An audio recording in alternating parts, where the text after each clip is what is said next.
wabarakatuh. Waalaikumsalam warahmatullahi wabarakatuh. Selamat pagi anak-anak. Pagi, Bu. Sebelum memulai pembelajaran, kita membaca basmalah terlebih dahulu ya. Bismillahirrahmanirrahim. Anak-anak, bagaimana kabarnya hari ini?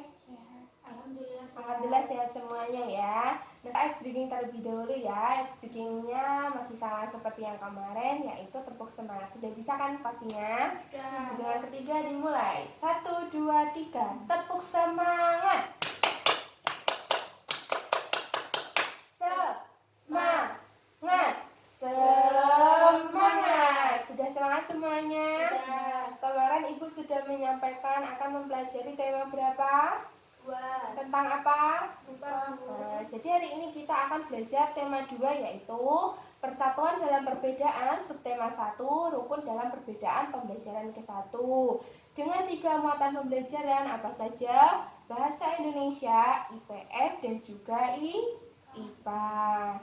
Nah, Ibu mau tanya, hari saat upacara pada tanggal 17 Agustus itu biasanya kita membaca UUD 45 dan juga membaca teks Proklamasi. teks proklamasi. Sekarang coba amati teks proklamasi di sini. Nah, kita baca bersama-sama ya. Proklamasi. Kami bangsa Indonesia dengan ini menyatakan kemerdekaan Indonesia. Hal-hal yang mengenai pemerintahan, kekuasaan, dan lain-lain diselenggarakan dengan cara seksama dan dalam tempo sesingkat-singkatnya. Jakarta, hari 17 bulan 8 tahun 45, atas nama bangsa Indonesia, Soekarno-Hatta. Nah, dari teks proklamasi yang kalian baca, kapan terjadinya proklamasi? Tanggal 17 Agustus 1945. Betul. Nah, siapa yang membaca teks proklamasi? Soekarno. Iya, betul, Insinyur Soekarno. Nah, anak-anak, dari pertanyaan yang Ibu tanyakan tadi itu berkaitan dengan apa? 5W1H. What artinya apa? Maknanya yaitu apa yang sedang terjadi. Nah, yang kedua ada who, artinya siapa atau subjek dari pelaku kejadian tersebut. Nah, yang ketiga itu ada apa? Ada when, artinya di mana, yaitu keterangan waktu terjadinya peristiwa tersebut. Lalu ada where, yaitu di mana atau tempat kejadian peristiwa tersebut. Ada why, mengapa, alasan peristiwa tersebut terjadi, dan juga how, bagaimana atau deskripsi peristiwa tersebut. Sudah bisa dipahami lah ya. Jadi di dalam teks proklamasi tersendiri itu terdapat makna penting. Nah, makna pentingnya itu ada apa? Yang pertama itu ada sebagai puncak perjuangan Indonesia, karena pada saat itu bangsa Indonesia dijajah bertahun-tahun oleh bangsa Eropa dan juga Jepang.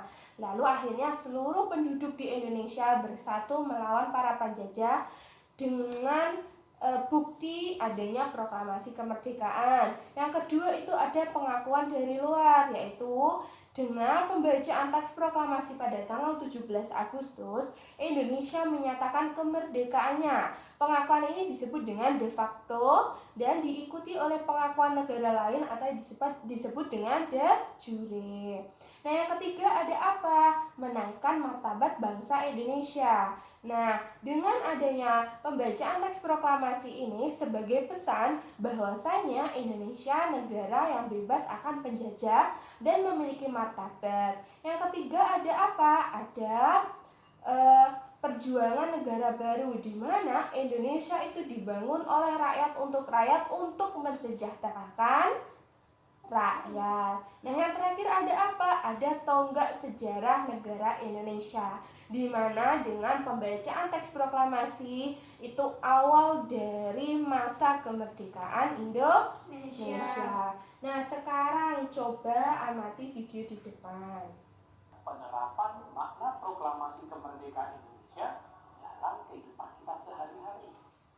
Dilihat semua ya videonya. Nah, Ibu mau tanya, dari video yang kalian lihat itu tentang apa? Penerapan makna proklamasi kemerdekaan Indonesia dalam kehidupan sehari-hari. Betul. Nah, sekarang biasanya penerapan makna di lingkungan sekolah itu ada apa saja? Mematuhi peraturan sekolah, menghormati teman beda agama, Ya, kalau yang di lingkungan rumah? menjadi anak yang soleh dan soleha dan sopan santun. Betul. Nah, yang di lingkungan masyarakat sendiri itu ada mengikuti pemilu dan pilkada. Kita juga mengikuti lomba-lomba yang ada di daerah, lalu membela orang yang ditindas dan lain-lain. Nah, anak-anak untuk menciptakan kerukunan dalam perbedaan itu diperlukan yang namanya adaptasi. Sesuai dengan pepatah, dinyatakan bahwasanya di mana bumi dipijak, di sana langit dijunjung. Artinya apa? Apabila kita berada di tempat yang baru, kita perlu menyesuaikan diri agar kita mampu berdampingan hidup di lingkungan baru tersebut. Hal ini tidak berlaku untuk manusia saja, tapi berlaku untuk hewan dan juga Tumbuhan. betul. Lah, agar tumbuhan keberlangsungan hidupnya itu terjamin, tumbuhan juga harus mampu beradaptasi sesuai dengan kondisi lingkungannya. Nah, bagaimana cara tumbuhan beradaptasi? Nah, selanjutnya coba amati video di depan ya. Dari video yang kalian amati, di situ tadi ada contoh bunga apa? Teratai. Tumbuhan teratai ini tumbuhnya di air. Nah, agar dapat menyesuaikan diri, tanaman ini memiliki akar di bawah air. Nah, tangkai daunnya ini tumbuh menjalar sehingga daun teratai itu dapat mengapung di air. Nah, daun teratai itu bentuk daunnya apa? Bundar. Dan juga lebar. Fungsinya untuk apa? Untuk menyerap cahaya matahari sebanyak-banyaknya untuk berfotosintesis. Nah, teratai sendiri ini memiliki batang rongga di dalamnya. Fungsinya untuk apa? Membawa oksigen ke batang dan juga akar. Nah, meskipun di dalam air masih tetap bisa bernafas. Nah, dari yang kita pelajari hari ini, Ibu ada beberapa soal LKPD. Bisa menuliskan pertanyaannya dan juga jawabannya yang sesuai. Bisa dikerjakan sekarang. Selesai? Sudah. Sudah bisa semuanya ya. Nah, sekarang untuk mengetahui kemampuan kalian, seberapa paham kalian mengenai materi pada hari ini Ibu ada soal evaluasi. Soal evaluasinya ada 8 pilihan ganda dan juga ada 3 soal esai. Bisa dikerjakan. Selesai? Sudah ya. Ibu akan memberikan soal penganiayaannya tidak untuk dinilai, ini bisa dikerjakan di rumah untuk menambah wawasan saja.